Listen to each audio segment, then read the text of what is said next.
नमस्कार, जोहार झारखंड देख रहे हैं आप। आपके साथ मैं हूं शिप्रा झा। बुलेटिन में झारखंड की तमाम खबरों को दिखाएंगे, लेकिन उससे पहले एक बड़ी खबर बिहार के बेगूसराय से सामने आ रही है, जहां 8 लोगों को गोली मारी गई है।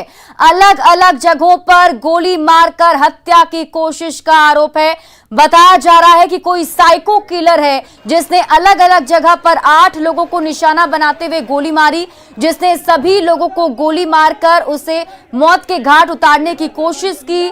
और ये बड़ी खबर बेगूसराय से सामने आ रही है, जहां पर एक साइको किलर ने अलग अलग जगहों पर गोलीबारी की घटना को अंजाम दिया है। बछवाड़ा के गोदना इलाके की एक घटना बताई जा रही है। सहयोगी संतोष अधिक जानकारी के साथ जुड़े हुए। संतोष, क्या है ये पूरा मामला, पहले डिटेल में बताएं।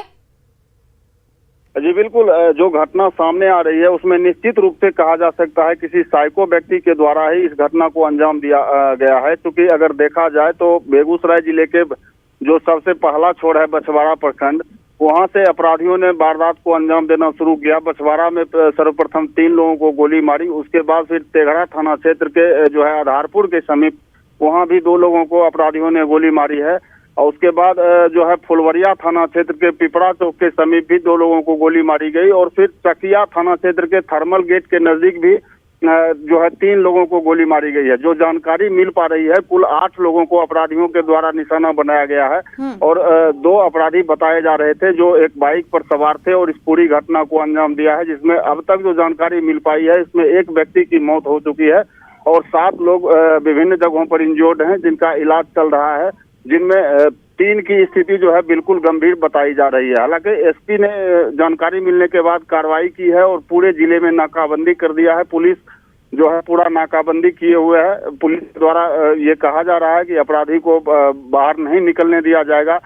जैसा कि पुलिस ने बताया है कि बछवाड़ा थाना क्षेत्र में जो घटना हुई है उसका सीसीटीवी फुटेज भी पुलिस को प्राप्त हो चुका है और अपराधियों की शिनाख्त की जा रही है। पुलिस दावा कर रही है जल्द ही गिरफ्तार कर लिया जाएगा। लेकिन जिस ढंग से अपराधियों के द्वारा इस वारदात को अंजाम दिया गया है, कहा जा सकता है ये साइको किलर ही ऐसा कर सकता है। क्योंकि जितने भी लोगों को अपराधियों ने निशाना बनाया है वो सभी अननोन व्यक्ति थे, कहीं से किसी का कोई कनेक्शन नहीं था। तो कहा जा सकता है ये साइको किलर के द्वारा इस घटना को अंजाम दिया गया है। जी संतोष, क्या कुछ और जानकारी उन अपराधियों के बारे में पुलिस को मिल पाई? क्योंकि अचानक से ऐसे अलग अलग जगहों पर जाना और अलग अलग लोगों को टारगेट कर पाना। जी, जैसा कि हमने जिले के एसपी से बात की है और जो पुलिस से जो जानकारी मिल पाई है, उन्होंने अभी अपनी असमर्थता जताई है। चूंकि अपराधियों को चिन्हित भी अभी नहीं किया जा सका है, चूंकि बाइक सवार अपराधी थे और विभिन्न जगहों पर इस घटना को अंजाम दिया है। और मुश्किल से 40 मिनट के अंदर, अगर कहा जाए, अगर पूरे समय को अगर हम जोड़ें तो 40 मिनट के अंदर जो है तो इस किलर के द्वारा 8 लोगों को निशाना बनाया गया है। तो पुलिस अभी कुछ भी बताने से इनकार कर रही है। हालांकि दावा जरूर कर रही है पुलिस जो उन्हें गिरफ्तार कर लिया जाएगा, चिन्हित करने का प्रयास किया जा रहा है। जी, जिन लोगों को निशाना बनाया गया है, जिन पर गोली चलाई गई है, वो लोग कहाँ के रहने वाले हैं, उसको लेकर कुछ जानकारी मिल पा रही है? जी बिल्कुल, सभी अलग अलग जगह के लोग हैं। क्योंकि जो बछवाड़ा में अपराधियों के द्वारा घटना को अंजाम दिया गया, उसमें एक जो निजी फाइनेंस कंपनी होती है उसके कर्मी बताए जा रहे हैं।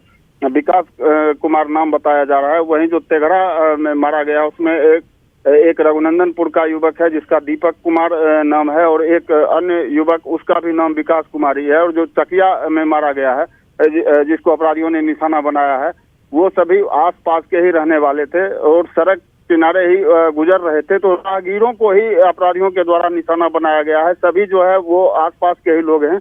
हालांकि एक व्यक्ति के बारे में बताया जा रहा है जो वो पटना जिला के बाढ़ के रहने वाले हैं। लेकिन अभी तक जो है सारे लोगों की से बातचीत नहीं हो पाई है। लेकिन सभी लोग विभिन्न जगहों के हैं। क्या क्या माना जाए इसके पीछे की वजह? क्योंकि जिस तरीके से हम समझ पा रहे हैं कि अलग अलग जगहों को पहले चिन्हित किया गया और सीधे लोगों पर टारगेट किया गया, गोली मारी गई, तो इसके पीछे की वजह कुछ खास या फिर एक ही व्यक्ति हर जगह जाकर ऐसी घटना को अंजाम दे रहा था?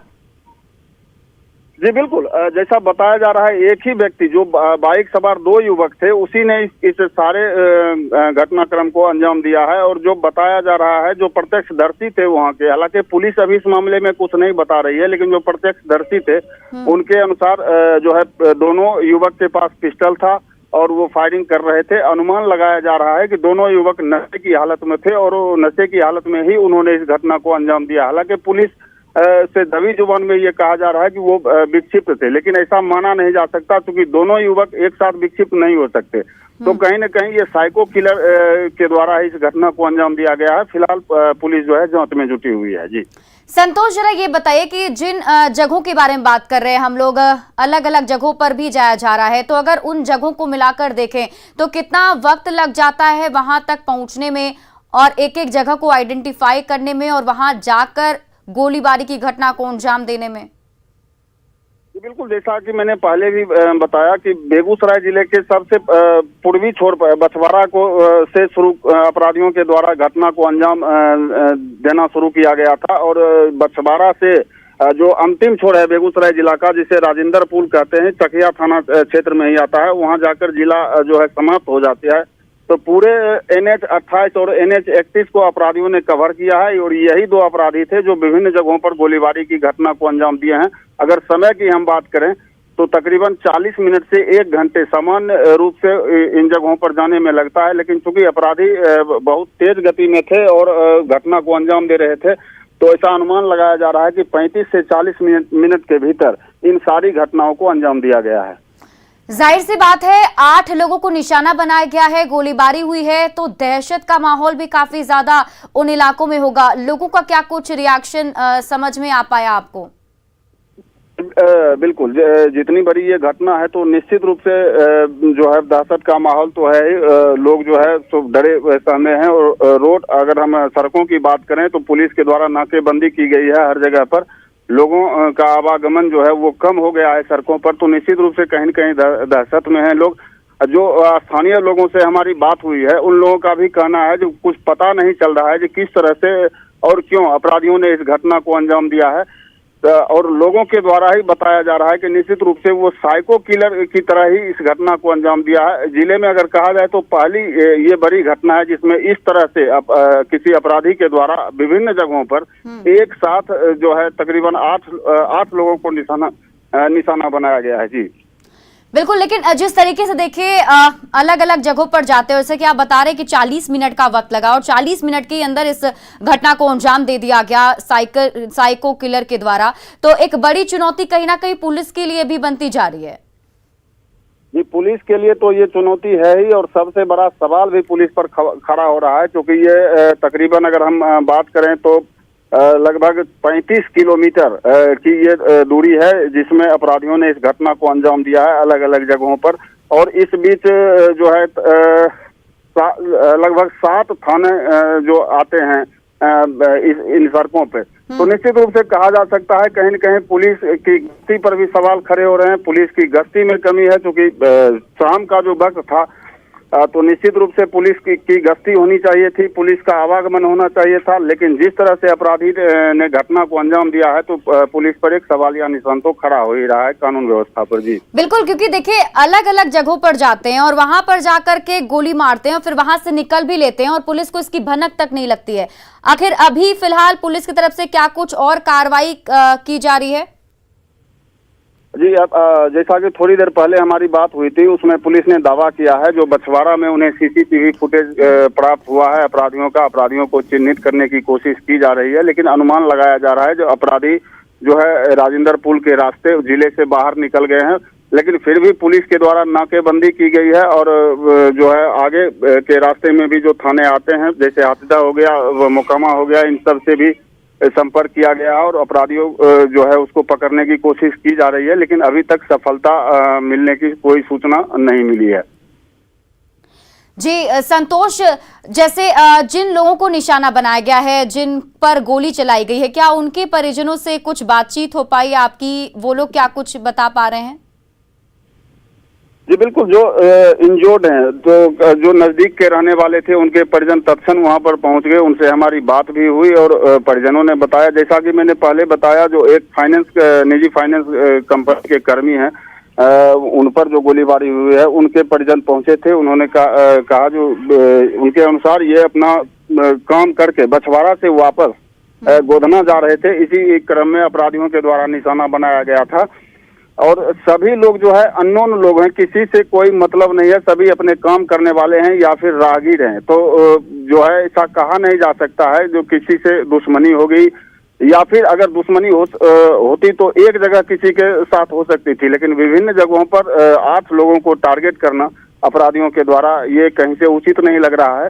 जो है जितने भी लोग हैं उनके परिजन जो हैं वो अभी तो फिलहाल कुछ भी बताने की स्थिति में नहीं है, लेकिन पुलिस के द्वारा बताया जा रहा है, जो बार बार यही कहा जा रहा है पुलिस के द्वारा, जो साइको किलर के द्वारा है। बिल्कुल संतोष, सवाल तो यही है कि आखिर पुलिस इस नतीजे पे कैसे पहुंच गई कि वो साइको किलर है, क्योंकि जैसा आप बता रहे हैं 2 युवक हैं जो बाइक पर सवार होते हैं और घूम घूम कर गोली मार रहे हैं।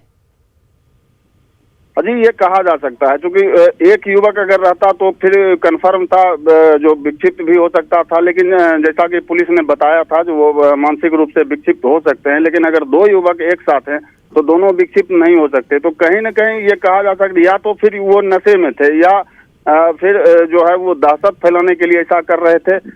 तो पुलिस के अनुसार जो कहा जा रहा है साइको, वो कह भी सकती है पुलिस, क्योंकि विभिन्न जगहों पर जो है एक साथ गोलीबारी की घटना को अंजाम दिया गया है। तो इसी आधार पर पुलिस जो है वो उन लोगों को साइको किलर बता रही है। जांच के बाद ही स्पष्ट हो पाएगा, और जब चिन्हित हो जाएंगे अपराधी तो ही कहा जा सकता है आखिर इस घटना की पूरी वजह क्या थी। बिल्कुल संतोष, क्या कितने लोकेशन को अभी तक पुलिस ने ट्रेस कर लिया है, और क्या कोई सावधानी पुलिस की तरफ से बरतने के लिए कही जा रही है लोगों को, क्योंकि जिस तरीके से हमने देखा 8 लोगों को निशाना बनाया गया है, तो आगे भी कुछ और लोगों पर भी हमला कर सकते हैं? जी, जैसा कि अभी मैंने बताया पूरे जिले में नाकेबंदी की गई है, और NH 28 और NH 31 का जो एरिया है वो उनको कवर किया गया है। हर जगह पुलिस जो है मौजूद है, SP खुद सड़क पर हैं, और जो जानकारी अभी मिली है वो फुलबरिया थाना पहुंचे हैं। लेकिन अभी तक जो है अपराधी पकड़ में नहीं आए हैं। जो अनुमान लगाया जा रहा है, जब चकिया थाना क्षेत्र के राजेंद्र पुल के समीप अपराधियों के द्वारा घटना को अंजाम देने के बाद वो लोग जिले से बाहर हो गए हैं, लेकिन पुलिस दावा कर रही है कि उन्हें जल्द ही पकड़ लिया जाएगा। बिल्कुल, और देखिए बड़ी घटना है कहीं ना कहीं, और अचानक से खबर सामने आने के बाद पूरे इलाके में दहशत का माहौल बना हुआ होगा, लोगों में काफी ज्यादा डर का माहौल होगा अभी। लेकिन फिलहाल लोगों की तरफ से क्या कुछ एहतियात बरते जा रहे हैं, लोग किस तरीके से रिएक्ट कर रहे हैं? जी, जैसा कि मैं देख पा रहा हूँ, जो अभी समय है, क्योंकि शाम का वक्त है, तो लोगों की आवाजाही अभी बाजारों में या सड़कों पर अधिक होती थी, लेकिन इस घटना के बाद क्योंकि कई जगहों पर इस घटना को अंजाम दिया गया था, तो कहीं न कहीं ये बात पूरे जिले में फैल गई, और एकाएक लोगों के आवागमन जो है उसमें कमी देखी जा रही है। सड़कों पर भी लोग कम हैं, और बाजार भी लगभग सुने हो चुके हैं, बहुत कम लोग हैं। हालांकि सदर अस्पताल के पास या जो भी निजी क्लिनिक है जहां पर इंजोर्ड हैं, जो गोलीबारी के शिकार हैं वो इंजोर्ड हैं, वहां पर कुछ आवाजाही जरूर है, क्योंकि वहां परिजन उनके आ चुके हैं, परिजन हैं वहां पर। लेकिन अन्य जगहों पर की अगर हम बात करें तो पूरे लगभग खाली हो चुकी है, बाजार भी खाली हो चुकी है, सड़कों पर भी लोगों की आवाजाही कम है। तो कहा जा सकता है दहशत का एक माहौल है, क्योंकि एक बहुत बड़ी घटना है। जी संतोष, जैसा कि आपने बताया कि कुछ CCTV फुटेज भी पुलिस के हाथ लगे हैं, तो क्या उन फुटेज के आधार पर क्या कुछ कार्रवाई पुलिस की तरफ से क्या अभी तक आइडेंटिफाई नहीं किया जा सका है? जी, पुलिस के द्वारा सिर्फ इतना बताया गया था, जो बछवाड़ा थाना क्षेत्र में जो घटना को अंजाम दिया गया है वहां से कुछ CCTV फुटेज प्राप्त हुए थे, जिसमें 2 युवक एक बाइक पर सवार देखे गए हैं। पुलिस के द्वारा चिन्हित करने का प्रयास किया जा रहा है। हालांकि पुलिस ने अभी इस बात को क्लियरफाई नहीं किया है जो उनकी शिनाख्त तो हो गई है, उनकी पहचान हो गई है या नहीं हुई है, ऐसा लग रहा है, क्योंकि पुलिस के अनुसार जो उनको पकड़ने में या उनके लिए जो छापेमारी की जा रही है वो कार्रवाई प्रभावित हो जाएगी, इसलिए लोगों को बताया नहीं जा रहा है। लेकिन ऐसा लग रहा है जो चिन्हित भी नहीं किया जा सका है, लेकिन पुलिस कार्रवाई जरूर कर रही है, नाकेबंदी किए हुए है और नाकेबंदी कर रही है, हर जगह पर उनको पकड़ने का प्रयास कर रही है, लेकिन अभी तक उन्हें हिरासत में नहीं लिया जा सका है। चलिए, बहुत बहुत शुक्रिया तमाम जानकारी के लिए संतोष। बढ़ते हैं आगे और अब रुख करते हैं झारखंड की खबरों का। बीजेपी नेता बाबूलाल मरांडी ने सोरेन परिवार पर अवैध तरीके से अकूत संपत्ति इकट्ठा करने का आरोप लगाया। रांची में प्रेस कॉन्फ्रेंस में उन्होंने कहा कि दिल्ली से लेकर रांची और दुमका तक सोरेन परिवार ने 108 संपत्ति का साम्राज्य खड़ा किया है, जबकि इसमें से सिर्फ 33 संपत्ति की ही घोषणा की गई है। मुख्यमंत्री हेमंत सोरेन ने बाबूलाल मरांडी के आरोपों को गलत बताया है। शिबू सोरेन 108 संपत्ति इस झारखंड में रांची से लेकर के दुमका तक और फिर यूपी में भी, फिर दिल्ली में भी और भी कहीं कई एक जगह होगा। और उसमें भी आश्चर्य है कि 33 यानी 33 ही मात्र प्रॉपर्टीज को इलेक्शन कमीशन में लोगों ने डिक्लेयर किया है, बाकी तो अनडिक्लेयर्ड है। ज्ञान भी वही दे रहे हैं, बता भी वही रहे हैं, सारा कुछ। अब मैंने पहले भी कहा कि अब उनको 5 साल सरकार ने बोलने का जिम्मा दिया है, तो वो काम बखूबी से निभाएं। ये तो पूरा क्या बोलते हैं, ये दस्तावेज है, हैं? समझे कि नहीं? आप समझ सकते हो ये जो प्रॉपर्टीज इन लोगों ने अर्जित किया है दुमका से, ये रांची से लेकर के दुमका, यूपी, दिल्ली, जो बाहर का भी है, इसमें से सारे कुछ है। सलाहकार जो होता है गिनने वाला, अच्छा, कितना संपत्ति है, कहाँ कहाँ है, वही है का ही। और यदि बाबूलाल मरांडी अच्छे लीडर रहे, लेकिन अभी उसको बीजेपी में जाने से लगता है दिमाग कुछ डिस्टर्ब हो गया। बीजेपी ने झारखंड में पशु तस्करी के पीछे बड़े रैकेट का हाथ होने की आशंका जताई है, जिसे सत्ता का भी संरक्षण हासिल है। लातेहार में प्रेस कॉन्फ्रेंस में बीजेपी प्रवक्ता प्रतुल शाहदेव ने आरोप लगाया कि ग्रामीणों की सूचना पर 200 पशु पकड़े गए, पर लातेहार पुलिस ने सिर्फ 47 पशुओं की जब्ती दिखाई है। बीजेपी ने इसमें बड़ी साजिश की बात कही। मवेशियों को पकड़ा गया, पुलिस सिर्फ इसे 47 जब्ती दिखा रही है, और जो 52 भैंसें थी उनको कह रही है कि उनको जो ओनर थे वो ले गए। लेकिन हमारे कार्यकर्ता बताते हैं कि 200 गायें थी, आनन फानन में पुलिस ने बांट दिया जब उसे पता चला कि मैं मौका वारदात पर पहुंचने वाला हूं। और ये बहुत ही निंदनीय है जिस तरीके से ये गढ़वा से रैकेट की शुरुआत होती है, जैसी सूचना मिल रही है, पलामू क्रॉस करते, लातेहार क्रॉस करते, लोहरदगा जाकर ये गाय माता गोवंश और ये पशु गायब हो जाते हैं। गढ़वा में न्यूज 18 की खबर पर पुलिस की नींद टूटी है। गढ़वा के आफताब के हाथों लव जिहाद के शिकार यूपी की बिटिया पूजा को पुलिस ने इंसाफ दिलाने का भरोसा दिया है। न्यूज 18 की खबर का बड़ा असर। अब नहीं बचेगा फरेबी आफताब। यूपी की बेटी को झारखंड में मिलेगा इंसाफ।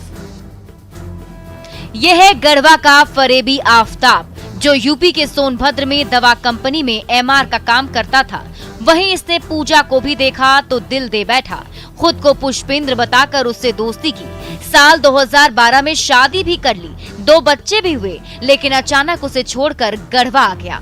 पीछा करते हुए पूजा भी गढ़वा पहुंच गई। तब पुष्पेंद्र उर्फ आफताब के लव जिहाद का षड्यंत्र सामने आया। परेशान पूजा बिटिया इंसाफ के लिए दर दर भटकती रही और आरोपी आफताब उसे धमकी देता रहा। गढ़वा पुलिस से गुहार की तो यूपी जाने को कहा गया। तब न्यूज 18 ने पूजा की पीड़ा को प्रमुखता से दिखाया और आखिरकार गढ़वा की मेराल पुलिस को पूजा की फरियाद सुननी ही पड़ी। मिर्जापुर में केस हुआ? नहीं हुआ, इसीलिए वापस चले आए। क्यों, क्या बोले? उन्होंने बोला कि आपके ससुराल वहाँ है, लड़का वहाँ है, मारपीट वहाँ हुआ है, तो आपकी एप्लीकेशन दर्ज वहीं होगा। मेराल? अभी मेराल जा रही हो? हाँ, मेराल जा रही हूँ।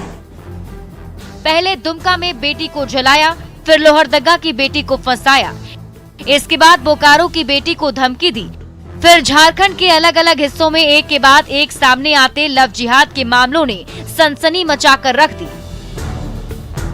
शातिर फरेबी चिकनी चुपड़ी बातों से भोली भाली बेटियों को फंसाते हैं, पर जब तक होश आता है तब तक देर हो चुकी होती है और फिर शुरू होती है इंसाफ की लड़ाई। झारखंड में लव जिहाद के बढ़ते सिलसिले पर बीजेपी ने गंभीर चिंता जताई है। प्रशासन पूरी तरह से असफल है और कहीं न कहीं सरकार जो है अपना रिश्तेदार बना करके एक वर्ग और एक समुदाय को चल रही है। झारखंड में लव जिहाद के बढ़ते केस ने हर किसी की चिंता बढ़ा दी है। तो इससे भी ज्यादा परेशानी की बात यह है कि झारखंड पुलिस इन मामलों पर एक्शन लेने में आनाकानी करती है और इससे पीड़ित बेटियों का दर्द बढ़ता जाता है। झारखंड के मुख्यमंत्री हेमंत सोरेन ने स्पोर्ट्स पॉलिसी लॉन्च कर दी। इससे खिलाड़ियों का हौसला तो बढ़ेगा ही, खेल का भी बेहतर माहौल बनेगा।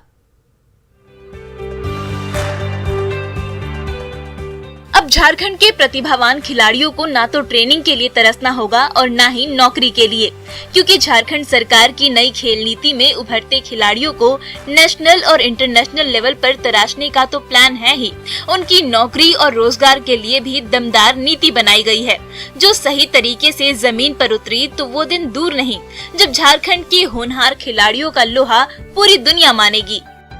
अलग अलग क्षेत्रों में अपनी बेहतरीन प्रदर्शन से कई पदक भी जीते और इस देश का नाम भी रोशन किया और इस राज्य का नाम भी रोशन किया।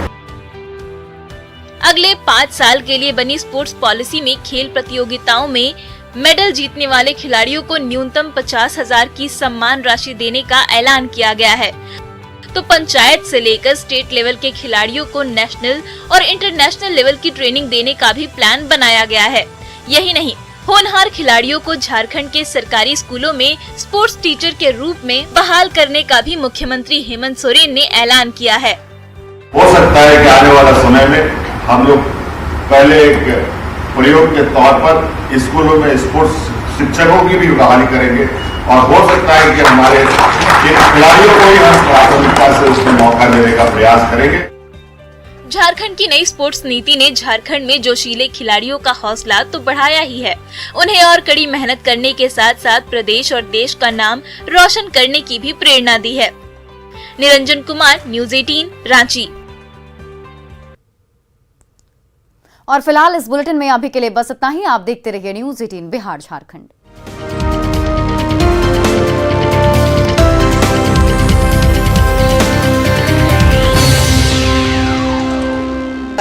कहीं